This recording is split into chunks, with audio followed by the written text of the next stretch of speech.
Hello everyone and welcome back to another video on the channel. Today we are talking Money in the Bank 2024.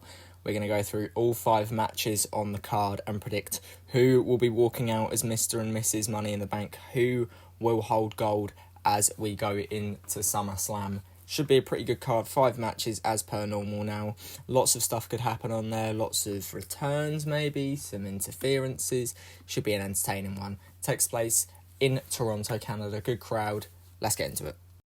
We start up first with the World Heavyweight Championship match as Damien Priest defends against the returning Seth Rollins. If Rollins wins, then Priest is forced to leave the Judgment Day.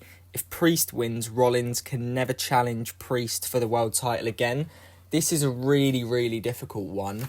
I'm going to go for Seth Rollins here to win the World Heavyweight Championship. I know he has just lost it at WrestleMania, but I feel like SummerSlam, big show, second biggest show of the year, I feel like they'll want to do Seth Rollins versus Gunther, as that is a big money match, whereas Priest versus Gunther would still be a really good match, but isn't as marketable to a casual crowd.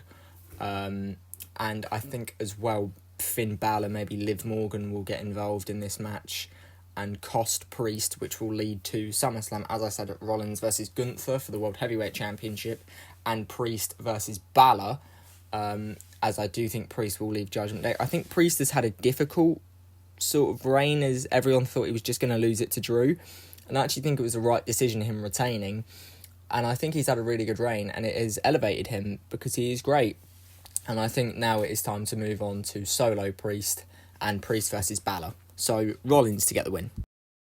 Now, the first of 2 Money in the Bank ladder matches, we have the Women's Money in the Bank ladder match with Io Sky, Lyra Valkyria, Tiffany Stratton, Naomi, Zoe Stark, and Chelsea Green. I think going through this one by one, I don't think Zoe Stark is going to win because she is not popular with the fans and is just a mechanism for silence. I don't think Naomi will win because I don't think she needs it. I don't think Io will win, and she's just come off of a title reign. So I think there's 3 main contenders here of Lyra Valkyria, Chelsea Green, and Tiffany Stratton. There is all a case for all 3 of them. I think Lyra Valkyria has been really impressive since having been called up to the main roster. Chelsea Green's character would really suit having the Money in the Bank contract, a bit like The Miz. And Tiffany Stratton is probably the most talented, other than Io, out of all 6 of these. And obviously Chelsea Green has said that if she wins it, she wants to cash in on the Divas Championship and bring that back. So that would be an entertaining storyline. But I'm going to go for Tiffany Stratton. I feel like it is Tiffany's time. I know there may be a bit of pushback given what happened on social media a few months ago. I think, look, it's not as it was not intended as what it looked like. I think it was just wrestling fans being wrestling fans and trying to find something to complain about. But I think Tiffany Stratton should win. I think if she doesn't, I would give it to one of Lyra or Chelsea Green. But I think Tiffany should go here and get the win. So Tiffany Stratton's become Miss Money in the Bank.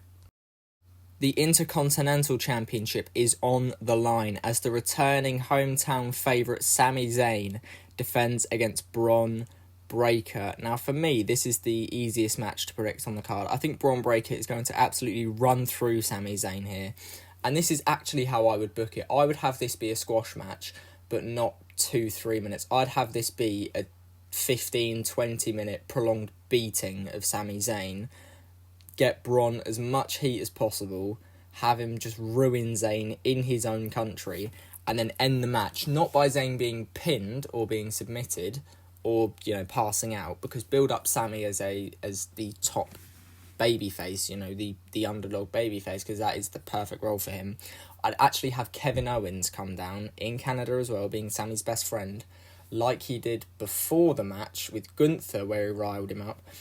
I'd actually have Kevin Owens come down here and throw in a towel, so Sami has an argument for a rematch at SummerSlam, where Bron murders him again, and just proves that Bron is the next guy, because he is utterly fantastic. And I think, as much as I love Sami Zayn, I think he's had a good reign with the title. It's what he needed to do, tie up the Chad feud and then move it on to Bron. Bron Breakker needs to win here. Bron Breakker to win the Intercontinental title. A 6-man tag team match as Cody Rhodes, Randy Orton and Kevin Owens team up to take on the Bloodline, but I'm not sure which members. As you can see here, all 4 members are put on the poster. So whether it's a 3-on-4 or it will be a 4-on-4 and we get someone returning, I have no idea. Obviously, the Bloodline have now recruited Jacob Fatu, which is wonderful because he is great. There is a lot of moving parts to this match. We have Randy Orton continuously looking at the WWE title every time Cody Rhodes talks about it, so teasing their program as they have since WrestleMania. Solo has obviously just kicked Heyman out. Jacob Fatu is now debuted. There seems to be a lot going on. This is probably the hottest story in the company right now. Could Roman return? Maybe. I don't think Roman returns here. I think Jimmy returns here. I felt like a couple of weeks ago I was certain Roman was returning at Money in the Bank. But I think Jimmy is going to return here. I think Solo is going to pin one of them, probably Kevin, because Kevin can take a pin without looking any worse. Jimmy returns, and then it sets up something there, and Roman returns at the end of SummerSlam, leading to the Bloodline at War Games, Roman's Bloodline, the Ones versus the Bloodline. But I think Solo and the Bloodline will get the win here, and I don't know where that will leave us, but the Bloodline will get the win in Toronto. And then rounding it off with the men's Money in the Bank ladder match, we have LA Knight, Chad Gable, Drew McIntyre, Jey Uso, Carmelo Hayes, and Andrade. This should be a really good match. I look at this lineup and think this is one of the best lineups we've had, maybe since 2019. There is a case for anyone to win here, but there is so much going on that could cost everyone here. So let's go through it. LA Knight obviously is in the feud with Logan Paul. Logan Paul could actually decide to turn up to work and cost LA Knight the win. Chad Gable, obviously after being capped by the Wyatt Six, he could potentially, we could see the re-emergence to a real live crowd of Uncle Howdy. Drew McIntyre, CM Punk of course, maybe AJ Lee. Jey Uso, you have the Bloodline, and then you've just got Carmelo Hayes and Andrade just sat here with nothing to do. I do think we will get 1 or 2 bits of interest. I don't think we'll get all 4 because that just overbooks it, especially when you have potential for more interference in the previous matches.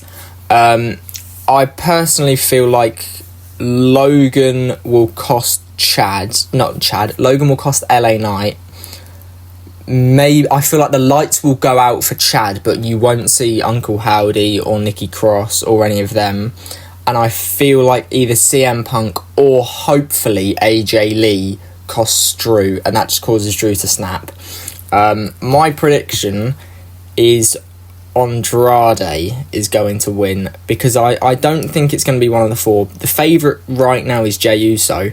I don't see why they'd have Jey win if they're going to put Jey back in the Bloodline story. It doesn't make sense. So I feel like Andrade will get the win here, start his sort of ascent, his return, 6 months ago, had the tag match at WrestleMania, hasn't really done much as they've been tying up other loose ends, but I think it's now time to press on with Andrade. I think Andrade should get the win here. As always though, they were just my predictions. Let me know yours down in the comments section below. I hope you all have a wonderful time watching the show. It is very unpredictable. It should be a very good card. I know people like to complain about the 5 matches. I personally quite like it. Every match gets a long amount of time. Everything is built up. It makes the matches that are on the card feel a lot more important. Whereas under Vince, you'd cram 9, 10, 11 in. I feel like, maybe a 6th, a 7th could work, but I think 5 is fine. For me, anything above 4 when it isn't a Rumble is fine. I quite like it. All the matches are good. It should be a good show. Let me know your thoughts down in the comments section below. Any predictions you have, any video ideas you want to see. We will get some more videos shortly. Thank you for watching, and I will see you soon. Let me tell you, wanna see you fly, way up on my side, till the day I die, we're heading for the silver line. Let me tell you, wanna see you move, cause there's room for 2, every day, every night, we turn up to 9-9.